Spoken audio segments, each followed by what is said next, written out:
साथियों नमस्कार, मैं आर के अमोल अमोल 24 चैनल पर आपका हार्दिक हार्दिक स्वागत है।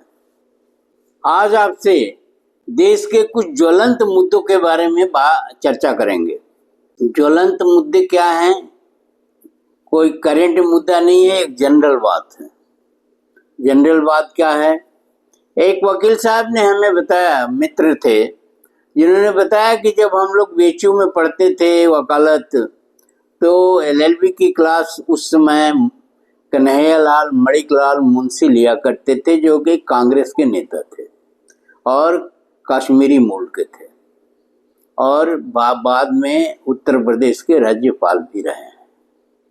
कन्हैयालाल मणिकलाल मुंशी कहा करते थे क्लास में कि आप कैसे जज करेंगे, आप कैसे निश्चित करेंगे कि फला आदमी अच्छे नस्ल का है कि बुरे नस्ल का है, मतलब वो लो ब्रीड का है कि हाई ब्रीड का है। एक बात चलती है समाज में कि हाई ब्रीड है क्या है कि लो ब्रीड के हैं। अगर कोई आदमी अच्छे कपड़े पहना है, अच्छा खाना खाता है, पढ़ा लिखा है, होशियार है, सब कुछ है, फिर भी उसका ब्रीड आप जज नहीं कर सकते हैं कि हाई ब्रीड का है कि लो ब्रीड का है। कतई नहीं जज कर सकते हैं। कपड़ों से, शरीर से या बातचीत से आप कतई नहीं जज कर सकते हैं। तो कैसे जज करेंगे? बात करने से जो बात को समझ जाए उसे तो हाई ब्रीड का कहते हैं। जो बातों से ही समझ जाए, जो समझदार हो। और लो ब्रीड का वो आदमी होता है जो बिना झगड़ा किया या बिना तू मैं किए या बिना एक ऑब्स्टेकल के या एक तरह से प्रेशर के अंतर्गत वो ठीक से बात करे, तो उसे लो ब्रीड का कहते हैं। अब हाई ब्रीड और लो ब्रीड का एक कहानी आपको सुनाते हैं, एक छोटी सी कहानी। एक राजा थे, राजस्थान के ही राजा थे। तो उनको खबर रहती थी, भाई खबर तो रहेगी ही, राजा थे तो, कि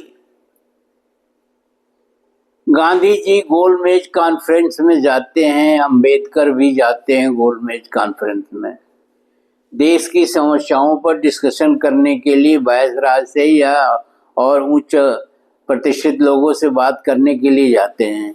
तो मैं क्यों नहीं जा सकता? मैं तो राजा हूं। जब गांधी एक धोती में और एक गमछे में जा सकते हैं तो मैं क्यों नहीं जा सकता? तो इसके लिए उन्होंने क्या किया कि सोने के कपड़े बनवाए, सोने का सूट बनवाया, सोने की टाई, सोने का कोट, सोने की कमीज और सोने के पैंट बनवाए, सोने के जूते बनवाए, सब चीज सोने का था। तो मैं सोने के कपड़े पहन के जाऊंगा तो मेरी गांधी से ज्यादा इज्जत होनी चाहिए। और वो गए, तमाम देश के तमाम बाजारों से कारीगर बुलाए गए, सोने का पैसे का दुरुपयोग किया उन्होंने। पहली बात तो ये हुआ। और मानसिक स्थिति उनकी लो ब्रीड की थी। तो वो गए गोलमेज कॉन्फ्रेंस में और उन्होंने अंदर जाने के लिए गार्ड से कहा, तो गार्ड ने कहा युवा आप जो है नहीं जा सकते हैं। तो उसने कहा क्यों नहीं जा सकते हैं? जब गांधी एक फटे कपड़े में जा सकते हैं, धोती और गमछा में जा सकते हैं, तो मैं तो सोने का सूट पहना हूं। तो उसने नम्रता से जवाब दिया कि आप आमंत्रित नहीं हैं, you are not invited. Gandhi was invited, वो उसका कपड़ों से कुछ लेना देना नहीं है। इनविटेशन किसी और मैटर पर दिया गया है और जब तक इनविटेशन न होगा तब तक मैं आपको जाने नहीं दूंगा।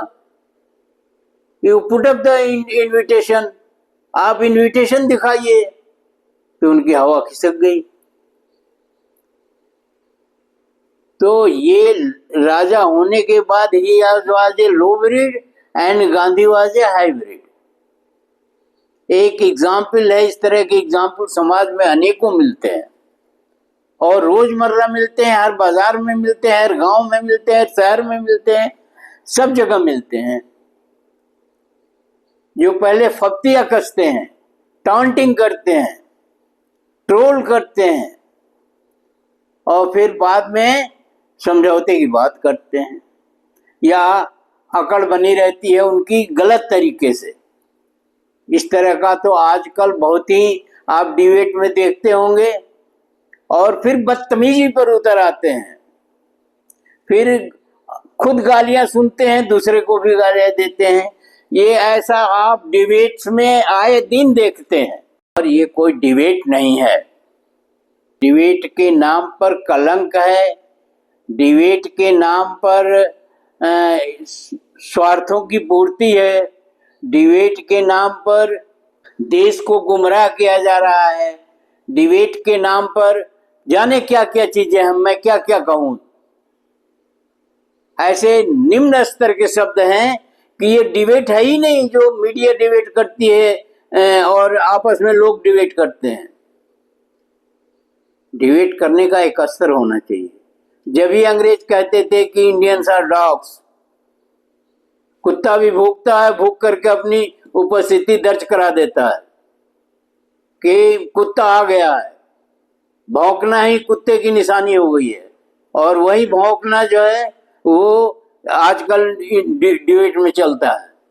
कोई सार्थक बात नहीं की जाती है, एक दूसरे पर कीचड़ उछाले जाते हैं या तू मैं की जाती हैं। ये हाई ब्रीड का काम नहीं है, ये लो ब्रीड का काम है। चैनल चलते हैं या समाज में भी यही स्थिति है। समाज से ही तो गए हैं मीडिया में, समाज से तो गए हैं राजनीति में, समाज से ही तो प्रधानमंत्री और मंत्री और संवैधानिक पदों पर लोग बैठे हुए हैं। क्या उनका कैरेक्टर है, क्या उनका चरित्र है, क्या उनका कथन है, वो किस तरह से एक्टिविटी करते हैं, किस तरह से काम करते हैं। बहुत ही निम्न स्तरीय काम करते हैं, बहुत ही निम्न सोच के हैं और बहुत ही घटिया बात करते हैं, घटिया काम करते हैं। और निम्न स्तर से मतलब मेरा इतना निम्न स्तर होता है कि उसकी अपेक्षा नहीं की जाती। तो बाहर वाले कहते हैं ये असभ्य हैं, इंडियंस आर नॉट सिविलाइज्ड। और ये सही नहीं, सही है, गलत नहीं है। जिस तरह का वातावरण आजकल देश में चल रहा है, जिस काम धाम छोड़ करके लोग आपस में तू मैं कर रहे हैं, कोई काम नहीं है देश में, यही काम है तू मैं, वो उनके ऊपर कमेंट, वो उनके ऊपर कमेंट। और मीडिया एक स्थान मिल जाता है जहां ये भड़ास निकाली जाती है और मीडिया के चैनल के एंकर्स जो हैं वो भी उसमें सम्मिलित रहते हैं। This is low breed. तो ये एक कथन है, एक चीज है, इस पर ध्यान देना चाहिए कि मीडिया का कोई स्तर नहीं रह गया। कुछ मीडिया तो कंप्लीट चापलूस है और चापलूस का मतलब आप अच्छी तरह से समझते हैं कि चापलूस कौन होता है। अब कुछ लोग हैं जरूर जो कुछ सार्थक बातें करते हैं, कुछ ढंग की बातें करते हैं, कुछ दायरे में रहते हैं, इनका कोई दायरा नहीं। यही हाल राजनेताओं का है, यही हाल संवैधानिक पदों पर बैठे हुए लोगों का है, यही हाल सरकारी अधिकारियों कर्मचारियों के है। अब तो प्राइवेट में भी यही कल्चर चल रहा है। उसको गुमराह करो, उसको धोखा दो, पैसे लेके गायब हो जाओ, अब वो अपना भुगते भुगते। तो ये एक फिजा जो एक वातावरण है देश का, वो बहुत बोझिल है, बहुत ही सस्ते किस्म का है, बहुत ही घटिया है। 5-5 अरब की शादियां हो रही हैं। जैसे वो राजा की एक कहानी हमने सुनाया है आपको, सोने का सूट सोने का सूट कोई पहनने की चीज है? उसी तरह से तमाम लड़ाई झगड़े हो रहे हैं। कोई कुछ कह रहा है, कोई कुछ कह रहा है, कोई कुछ कह रहा है। मंत्री के पद पर बैठे हुए लोगों की भाषा अमर्यादित है।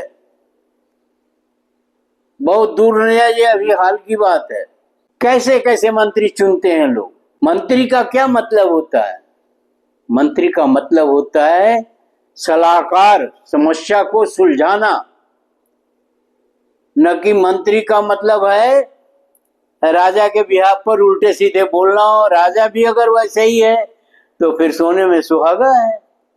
मंत्री का काम होता है बिगड़े हुए काम को बनाना। राजा के पास बहुत काम होते हैं, राजा का दिमाग उलझा रहता है। ऐसे स्थिति में मंत्री जो है उन बातों को सुलझाता है जो उलझी हुई हैं।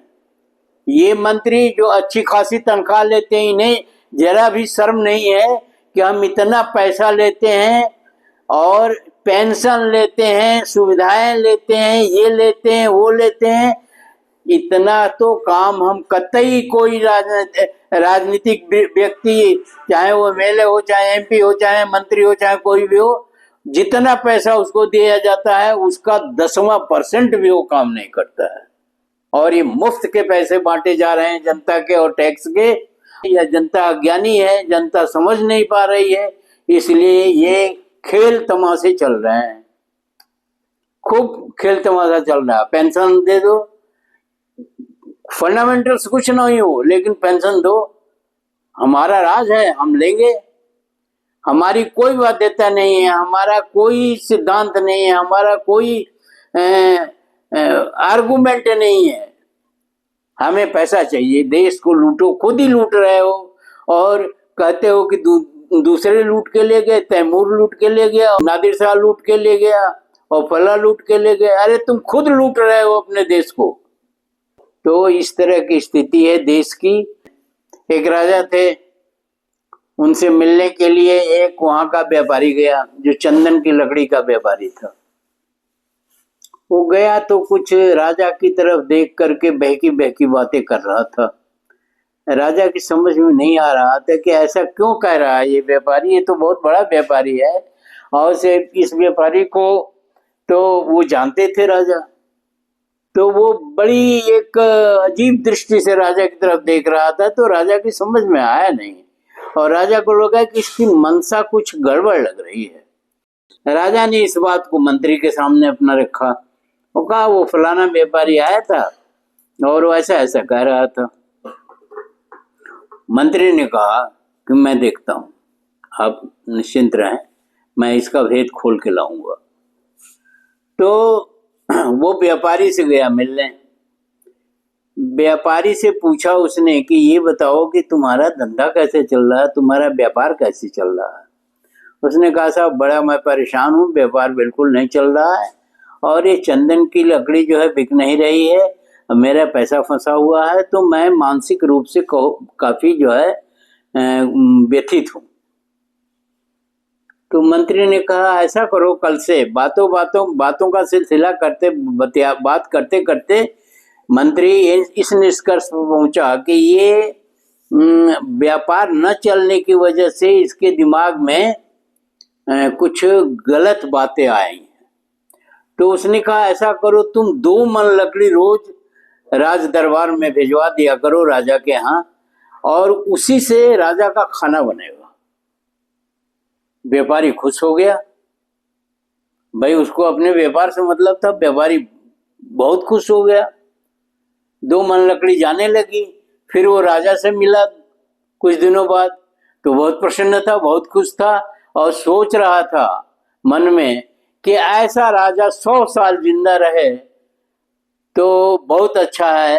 और वो कुदरत से यही प्रार्थना कर रहा था कि ये राजा 100 साल जिए, क्योंकि ये जितने दिन जिएगा हमारी चंदन की लकड़ी इसके रसोई में जाएगी। तो ये एक साइकोलॉजी है, एक मनोविज्ञान है।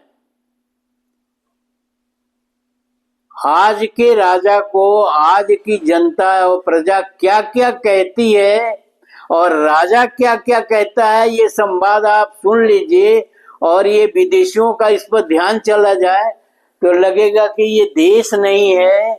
किस किस तरह की बातें होती हैं, राजा किस तरह की बात करता है प्रजा से और प्रजा किस तरह की बात करती है राजा से, कोई अस्तर नहीं है दोनों का। इतनी घटिया घटिया बातें, इतनी सस्ती सस्ती बातें।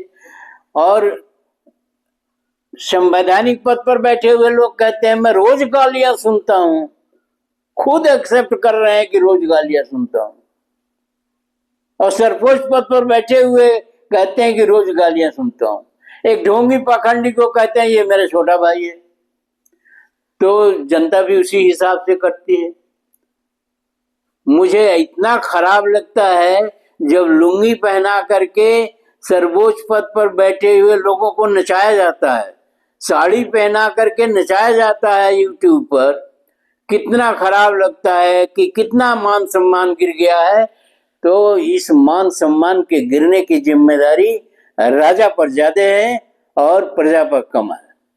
जैसा राजा वैसी प्रजा। अगर राजा किसी मर्यादा में नहीं बंधा है तो प्रजा तो क्या मर्यादा करेगी। जब भी मैंने कहा कि लो ब्रीड और हाई ब्रीड की बात मैंने जब भी करी, तो इस तरह से एक बात ये नोशनल है।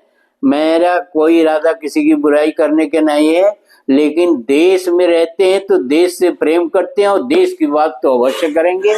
और देश अगर ये डूब जाएगा तो मैं क्या, ये 140 करोड़ लोग डूब जाएंगे।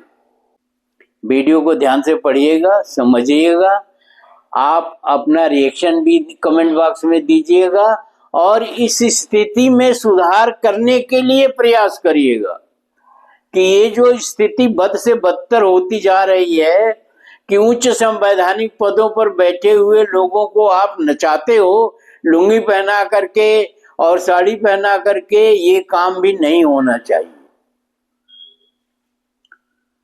वीडियो को शेयर, लाइक और सब्सक्राइब करना न भूलें। धन्यवाद। जय भारत, जय संविधान।